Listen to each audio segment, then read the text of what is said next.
40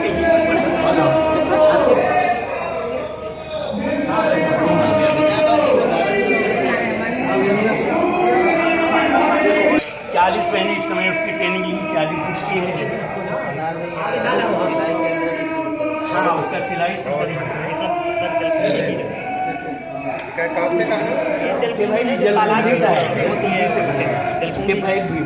यहाँ कांस भी होता है भाई, तालाब में जो बतौरा से बनाते हैं।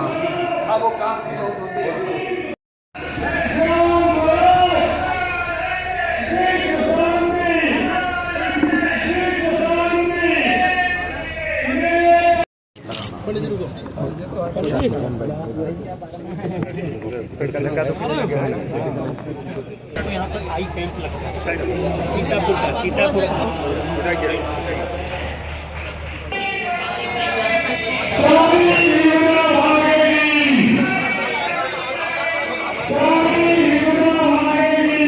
के साथ उन्होंने पद यात्रा और उनका अभिनंदन है।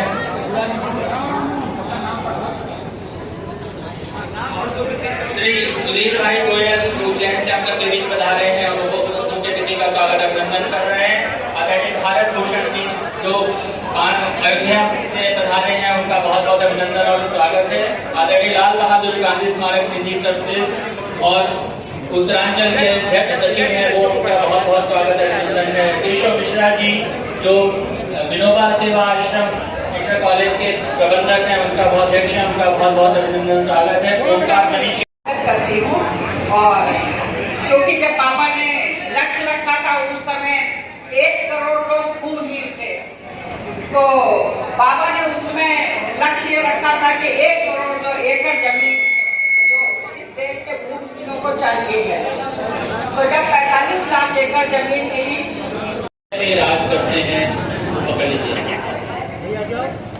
ये बहुत सद्भाग्य की बात है। साबरमती आश्रम के सब गांधी जन आपके साथ इस अवसर पर उपस्थित हैं और रमेश भैया, जयेश भाई उनको अंग वस्त्रम से अभिनंदन और स्वागत कर रहे हैं बाबा की जगह पे।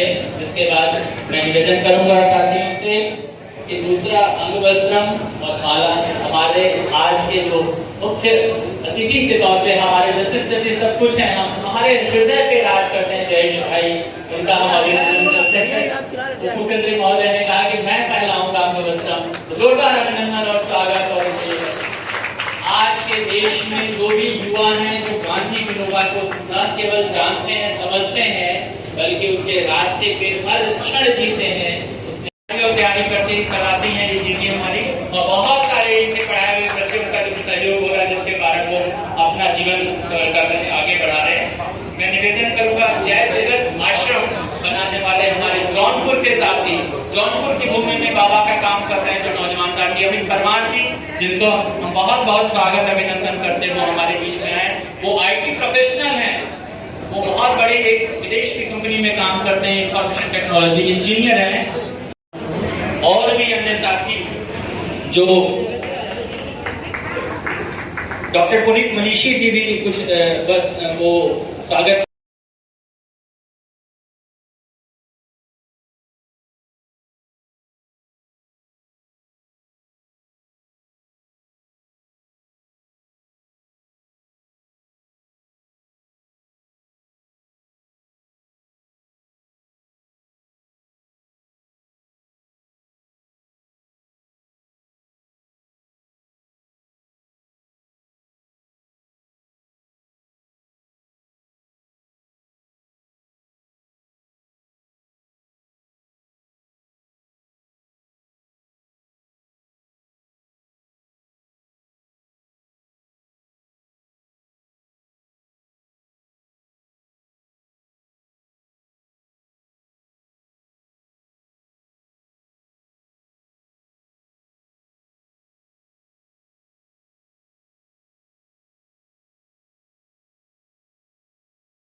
इसको सुनिश्चित करने के निर्देश दिए गए हैं क्योंकि बरसात का मौसम है। जो मच्छर जनित रोग हैं जैसे डेंगू, मलेरिया, उनके नियंत्रण के लिए काम करने के लिए कहा है और सघन अभियान चला करके ऐसे मरीजों को चिन्हित करके तत्काल उनको दवाई उपलब्ध कराई जाए और ऐसे मरीज अगर आते हैं तो उनके लिए बेड भी आरक्षित किए जाएं जो डेंगू मलेरिया के बरसात के बाद सामान्य मरीज आ रहे हैं। सर जौनपुर में सुमित सिंह का एनकाउंटर हुआ, सपा और कांग्रेस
सत्य विनोबा भावे जी को मैं श्रद्धा समर्पित करता हूँ, उनकी स्मृतियों को नमन करता हूँ।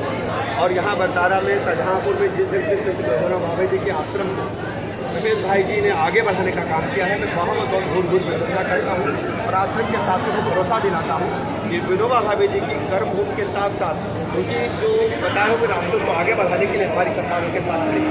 मणिपुर जाते थे गाँव में, उन्होंने पदयात्रा प्रारंभ की, गाँव में जाते थे, कोई मंच माइक नहीं होता था, कोई पब्लिक को बुलाया नहीं जाता था, गाँव के किनारे पहुंच करके देख के उनके साथ में लोग इकट्ठा करते थे, बोल करके अपनी गले की आवाज से बोल करके इकट्ठा करते थे और लोगों से सवाल करते थे। जैसे आज मैं आप सबसे पूछना चाहता हूँ, आज भौतिक व्यवस्थाओं की तरफ हम सब तेजी के साथ आगे बढ़ चुके हैं, पाश्चात्य संस्कृति तेजी के साथ आगे बढ़ रही है, फिर भी भारत माता के सच्चे सपूतों ने आज हम कह सकते हैं कि भारत माता का परचम दुनिया में सर्वोच्च शिखर पर लहराने का काम आदरणीय प्रधानमंत्री नरेंद्र मोदी जी के नेतृत्व में।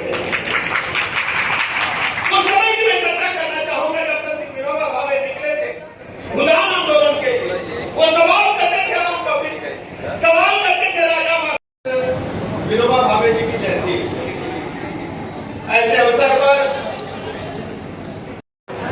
उन्होंने पूरा जीवन भारत माता के चरणों में लगा दिया। पूज्य बापू जी के साथ आजादी की लड़ाई में कंधे से कंधा मिलाकर चलने वाले संत विनोबा भावे जी,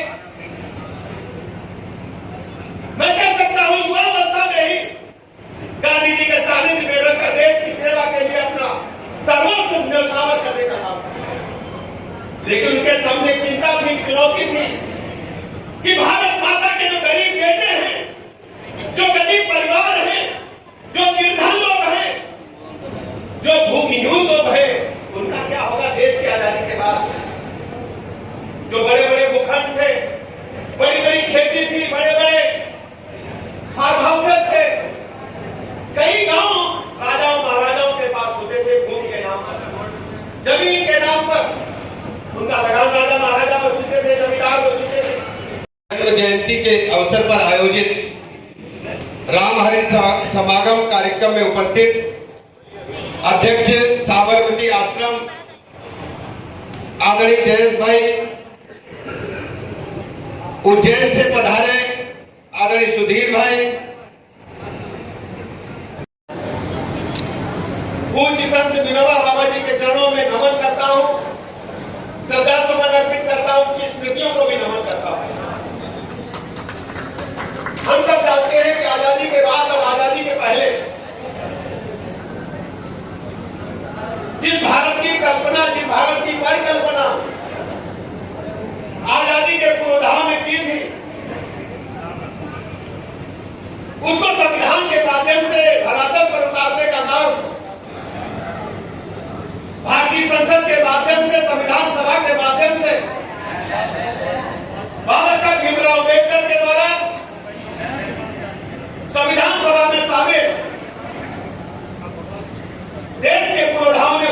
करने का बीड़ा उठाया। तो सफाई का काम सबका काम कैसे बने, एक जाति का नहीं। अगर हाथ कचरा डालते तो हाथ कचरा साफ करते, उसको हमने अशुद्ध माना, उसको हमने छोटा माना, उस काम को हमने हल्का माना।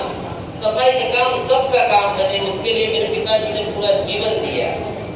और मैं जब इंग्लैंड भी एक प्रेरणा है, ज्ञान भक्ति और कर्म का समन्वय। संत विनोबा कहा ज्ञानी भक्तिमय और कर्म योगी।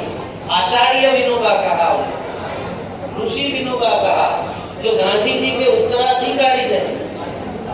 महात्मा गांधी के उत्तराधिकारी जिनकी बैठक आध्यात्मिक थी, तो आध्यात्मिकता को लेकर, वो तत्व को लेकर उन्होंने कल्चर बनाया। ये तपोभूमि इसलिए कहता हूँ कि 40 साल अपना जीवन समर्पित करना छोटी बात नहीं है।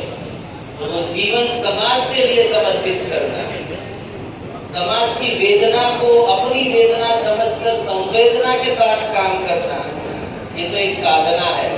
तो ऐसे साधक हमारे रमेश भैया और विमला दीदी, जिनके कारण मुझे यहाँ आने का सहज भाव हुआ। मेरे लिए ये तीर्थ स्थान है, मैं मानता हूँ कि आज क्या कप्तान साहब के लोग हैं, डीएसपी साहब हैं, सारे लोग, मैं सभी को पूरे प्रशासन की ओर से मानता हूँ कि हमारी सीडीओ मैडम ने ग्रहण कर लिया, तो बहुत बड़ा पांडे जी, बहुत बहुत हमको अच्छा लगा।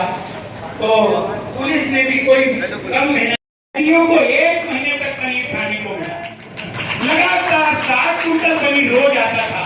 सरकार के पैसे से नहीं घूमती, अपने मित्रों के 3 साल विनोबा सेवा आश्रम यहाँ पर 40-44 वर्षों से कर रहा है। बाबा ने कहा शिक्षा का काम क्यों करना है, तो बाबा ने आशीर्वाद दिया क्यों करना है। पढ़ाई हो रही है लेकिन कैसी हो रही है, थोड़ा पढ़ा तो काम छोड़ा, ज्यादा पढ़ा तो गांव छोड़ा, और ज्यादा पढ़ा तो हिंदुस्तान छोड़ा। इस पढ़ाई से कुछ होने वाला नहीं है। बाबा ने कहा पढ़ाई करानी है तो ये कराओ, थोड़ा पढ़े तो काम से जुड़े, ज्यादा पढ़े तो गांव से जुड़े, और ज्यादा पढ़े तो समारोह है उसके मुख्य अतिथि के रूप में अगर आएंगे तो हमें लगेगा कि 129वीं जयंती हमारी सफल हो गई, अच्छी हो गई। और हम सब सौभाग्यशाली हैं कि वो हमारे बीच में कुछ विलंब से आए, लेकिन आए, हम उनका बहुत बहुत साधुवाद करते हैं।